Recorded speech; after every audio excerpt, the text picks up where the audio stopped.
Mubashara mtazamaji kutoka hapa katika chumba cha matangazo, ikiwa ni saa 1 saa za Afrika Mashariki, takriban siku 12 kabla ya sherehe za Krismasi kuwadia. Mimi ni mtangazaji wako Paul Kirobi. Chini ya dakika 30 nitakuwa na kufahamisha yale yote ambayo tumekuandalia katika chumba cha matangazo hapa jijini Nairobi. Lakini kwa sasa mtazamaji, wacha tupate vidokezo kabla sija kupasha mengi zaidi.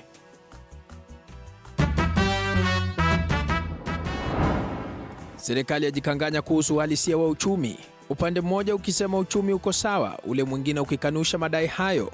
I think this issue of salary may have been misunderstood. I confirm to you that all salaries for the November month have been paid. Utafiti wa kampuni ya TIFA waonyesha kuwa waziri wa kawi Davis Chirchir ndiye waziri aliye na utendakazi wa chini kabisa katika baraza la mawaziri. And at the bottom we have CS Wahome. In Water and Sanitation, Jeru. National Treasury, Professor Ndungu. Gender, Jumwa. And Energy, Chirchir. Waziri wa usalama Kithure Kindiki akiibuka wa kwanza. Na polisi wamzuilia mwenzao aliyempiga risasi na kumuua mtu mmoja baada ya kuzozania bili ya vileo kwenye sehemu ya burudani. We have since arrested the officer. He's in police custody at Kaptembwa police station. And will be arraigned in court as soon as possible.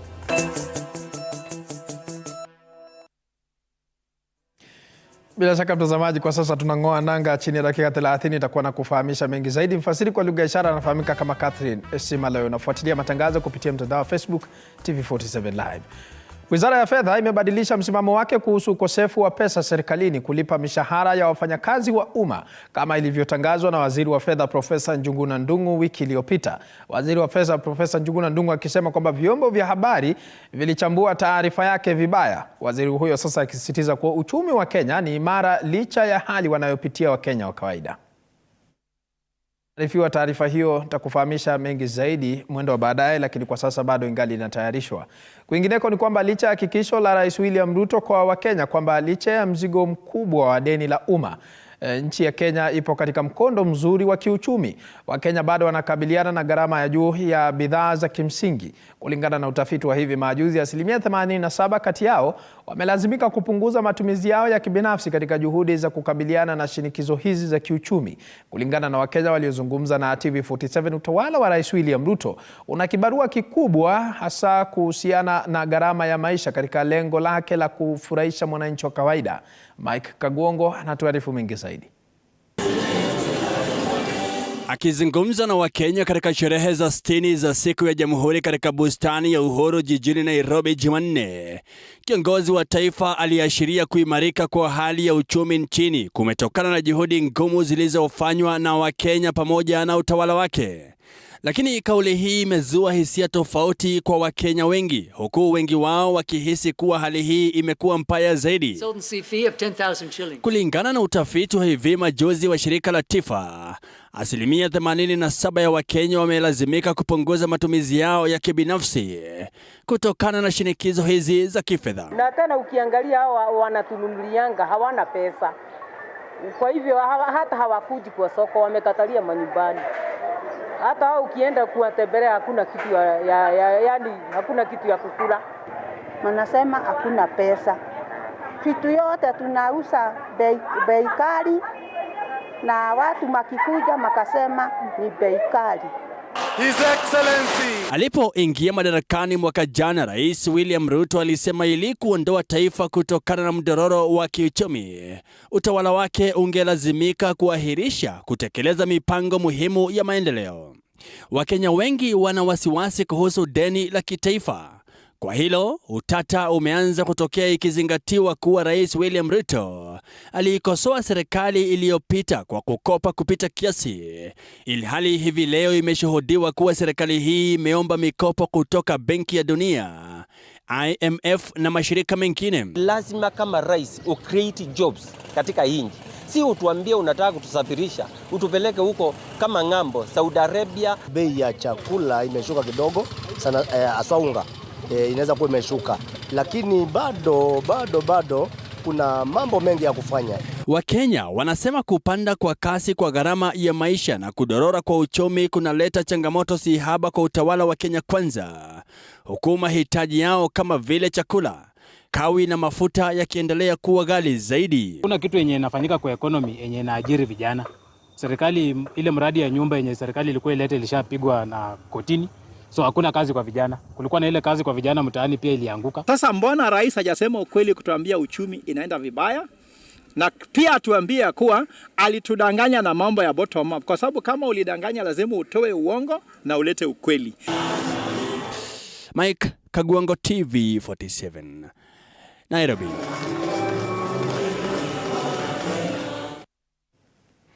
Na asante sana mwanahabari wetu Mike Kagwango kwa taarifa hiyo. Tukirejelea taarifa ya hapo awali ni kwamba Wizara ya Fedha imebadilisha msimamo wake hasa kuhusu ukosefu wa pesa serikalini kulipa mishahara ya wafanyakazi wa umma kama ilivyotangazwa na Waziri wa Fedha Profesa Njuguna Ndung'u wiki iliyopita. Waziri wa Fedha Profesa Njuguna Ndung'u sasa akisema vyombo vya habari vilichambua taarifa yake vibaya. Waziri huyo sasa akisisitiza kuwa uchumi wa Kenya inaimarika licha ya hali wanayopitia Wakenya wa kawaida. Taifa la Kenya. Siku moja baada ya Rais William Ruto kusema uchumi wa Kenya umeondokea mtego wa madeni, Wizara ya Fedha imebatilisha msimamo wake na kusema kuwa uchumi wa Kenya ni imara. Wizara hiyo inasema kuwa matamshi ya Waziri wa Fedha Profesa Njuguna Ndung'u hapo wiki jana kuhusu uhaba wa pesa serikalini yalichambuliwa visivyo na kwamba wafanyikazi wa serikali tayari wamelipwa mishahara ya Novemba. I think this issue of salary may have been misunderstood. Can I confirm to you that all salaries for the November month have been paid fully? I want everybody to know all salaries for the month of November have been fully settled. And we are on course towards settling for December as scheduled. So there should be no cause for alarm. Most of the time I also see the papers, they analyze things nicely. They provide the right data, but they analyze things the wrong way. So essentially, when we are seated here, it's actually also to try and correct that picture. Msimamo wa idara ya fedha umeibua maswali, kwani wiki jana Waziri Ndung'u akiwa mbele ya wabunge alisema serikali haina pesa ya mishahara kutokana na madeni. Haya yalijiri kwa wakati mmoja na hatua ya wabunge ya kutoa shinikizo kutolipwa mishahara kwa wafanyikazi na vilevile ukosefu wa fedha za hazina ya ustawi ya maeneo bunge NGCDF. I can tell you we are even having trouble with salaries. We are clearing salaries with arrears. Okay? You know, just imagine that. The first thing we can do, and you are familiar with this story, is that we cannot default on external debt because our credibility is going to be ruined. It takes the first charge. Wataalamu wa uchumi wamesema mabadiliko hayo ya Wizara ya Fedha huenda yalitokana na hotuba yake rais. The president is a beacon of hope in the country, and he cannot come to on the national TV and tell people that the economy is not working, because if he does that, then he's telling us to sack him.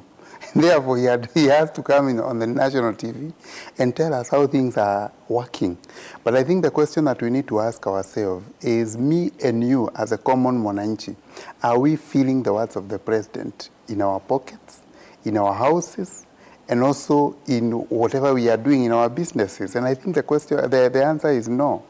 We have a problem, an economic problem in the country. And one of the challenges that we have is debt that has to be paid, and I think every coin that the government is making is going to the debt. Katika hotuba yake hapo jana, rais alisema pato la taifa limeongezeka na 5.4%, huku akisema mfumuko wa bei umepungua kutoka 9.2% hadi 6.8%. Apol Kamau, TV 47. Naam. Tukiachana na taarifa hiyo, Rais William Ruto ametetea msimamo wake kuhusu ubinafsishaji wa mashirika 11 ya serikali na mashirika zaidi ya 300 ya umma, akisema kwamba hatua hii italeta mabadiliko yanayohitajika nchini. Kwa mujibu wa rais, pendekezo la ubinafsishaji lilitolewa miaka 10 iliyopita. Sheila Chalangat anatuarifu mengi zaidi. Mpango wa ubinafsishaji wa baadhi ya mashirika za umma uliibua hisia tofauti. Hii leo serikali imetetea mpango huu ikitaja kuwa itarahisisha mzigo wa gharama ya maisha unaoshuhudiwa nchini. They talked about privatization. They did not talk about disposal of KICC. Two distinct things. What would be wrong if part of the diaspora fund was to become a fund that invests, the Kenyan diaspora fund becomes part of the partnership in actually commercializing the KICC operations, but it is also an investment that benefits you. Rais William Ruto akisisitiza kuwa ni maamuzi magumu ambayo ni lazima yafanywe ili kubadilisha mkondo ambao nchi hii imechukua. Going to move this country in the right direction. We will make the difficult decisions. We will make the smart decisions because we owe no less to the people we told that this was going to happen. Haya yanajiri baada ya mahakama kuu kutoa maagizo ya kusitisha mpango wa serikali ya kubinafsisha mashirika haya 11. Take it from me. 10 years from today, people will come to Kenya and they will not recognize. We will have transformed this country in a very fundamental way. Ungana na Benki Kuu ya Kenya, fedha zinazotumwa na Wakenya walio ughaibuni ziliongezeka hadi shilingi 48.1 mwezi wa Machi mwaka huu, ikiwa ni ukuaji wa 15.5% kutoka shilingi bilioni 41.7 zilizoripotiwa mwezi uliopita. Sheila Chelangat, Runinga ya TV47. Na tukiachana na taarifa yake Sheila Chelangat, kwenye kisa kingine cha kushangaza katika kaunti ya Nakuru, mtu mmoja aliuliwa kwa kupigwa risasi na wengine 3 wakijeruhiwa na kuacha wakiuguza majeraha katika hospitali ya Nakuru Level 5 baada ya afisa wa polisi kutoka kituo cha polisi cha Nakuru Central kudaiwa kumpiga risasi mhudumu wa baa katika mzozo wa bili ya shilingi 16,000. Chichi Josephine na maelezo zaidi. Polisi mjini Nakuru wanamzuilia afisa mwenzao anayedaiwa kumpiga risasi mhudumu wa baa katika klabu moja mjini Nakuru na kumuua papo hapo. Wakati wa kisa hicho, Constable Nicholas Musau anadaiwa kugombana na mhudumu wa baa katika klabu moja maarufu mjini Nakuru, mzozo huo ukiwa ni kuhusu bili ya vinywaji.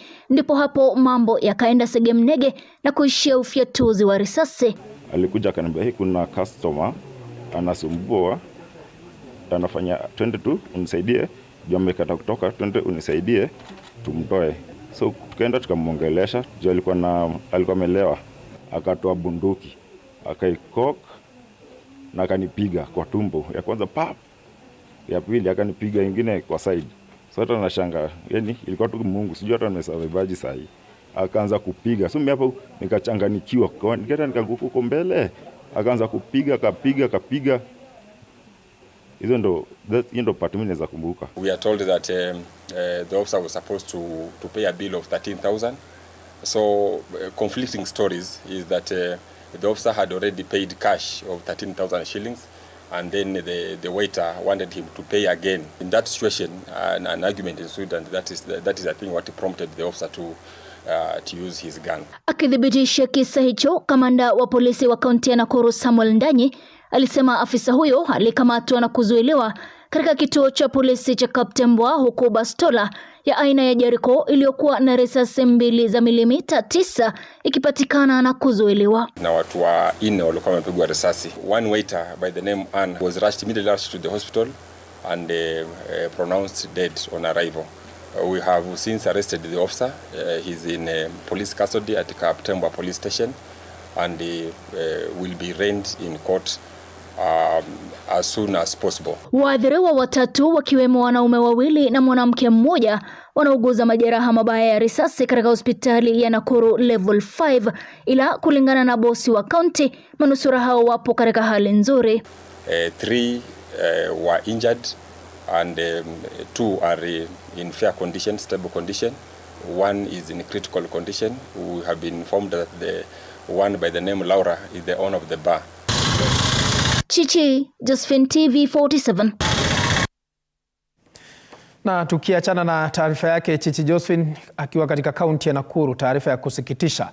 Kwingineko ni kwamba waziri wa kawi Davis Chirchir ametambuliwa kama waziri mwenye utendakazi wa chini zaidi katika baraza la mawaziri la Rais William Ruto, kulingana na ripoti iliyotolewa na shirika la utafiti la TIFA siku ya Jumatano. Chirchir ambaye amekuwa akikabiliana na malalamishi kutoka kwa umma kuhusu kuongezeka kwa bei ya mafuta na kukatika kwa umeme alipata alama ya utendakazi ya 19%. Waziri wa masuala ya ndani Profesa Kithure Kindiki naye alisheheni nambari moja kama waziri aliye na bidii zaidi. George Maringa anatuarifu mengi zaidi. Wakenya wanazidi kuweka utendakazi wa baraza la mawaziri la serikali kuu kwenye mizani.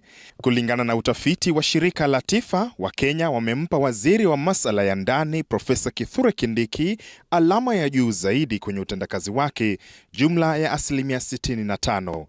Mkuu wa mawaziri na waziri wa masuala ya kigeni Musalia Mudavadi anafuata nyuma ya Kindiki kwa 62%. Hata hivyo, waziri wa kawi Davis Chirchir amezoa alama za chini zaidi kwa kupata 19% kwenye utendakazi wake. Waziri wa masuala ya jinsia Aisha Jumwa amezoa 23%. Professor Kindiki, Prime Cabinet Secretary Mudavadi, Education CS Machogu, Roads and Transport Murkomen, and then Health Nakumincha. And at the bottom, we have CS Wahome, in Water and Sanitation, Jeru, National Treasury, Professor Ndungu, Gender, Jumwa, and Energy Chirchir. Ripoti hiyo yenye kurasa 46 imeonyesha kuwa waziri Kithure Kindiki hajasafiri nje ya nchi ila amezuru kaunti 41. Waziri wa elimu Ezekiel Machogu kwa upande wake amezuru kaunti 20 na hajakuwa na safari za nje ya nchi. Mkuu wa mawaziri Musalia Mudavadi amezuru kaunti 23 na kuzuru mataifa ya kigeni mara 16.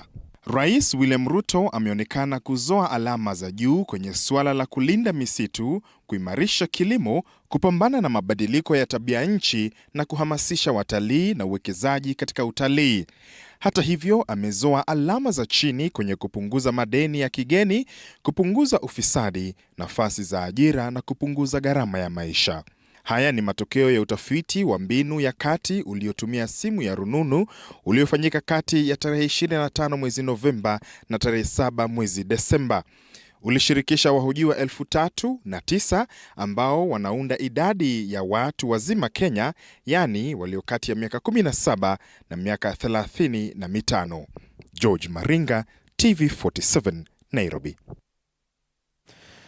Asante sana mwanahabari wetu George Maringa kwa taarifa hiyo. Rais William Ruto sasa amepongeza mchango wa Wakenya walio ugenini katika kuboresha uchumi wa nchi. Akizungumza wakati alipokuwa akifungua rasmi mkutano wa uwekezaji wa ugenini mwaka 2023, amesema kuwa serikali inatambua na kutathmini Wakenya wanaoishi ugenini, huku akiwahakikishia usalama wao ili waendelee kuchangia pakubwa katika uboreshaji wa uchumi.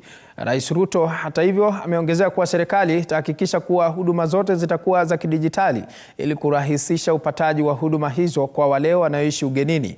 Aidha, katibu mkuu wa baraza la mawaziri amesema kuwa hafla hiyo imetendeka siku moja baada ya sherehe za Jamhuri, akiashiria kuwa wale wanaoishi ugenini wanaendelea kutathminiwa na kutambuliwa katika serikali ya Kenya Kwanza. In our plan, we committed to create a dedicated state department for diaspora affairs whose mandate would be to improve government service delivery, establish a diaspora forum, promote greater local investment by Kenyans living abroad, facilitate through intentional measures greater access to overseas employment opportunities for Kenyans, foster the transfer of knowledge, skills, technology through strategic engagement, promoting the welfare of Kenya's diaspora and leveraging our diaspora to enhance Kenya's international profile. It is so significant that this event is taking place here when we are celebrating 60 years of independence. That is a critical milestone. The message here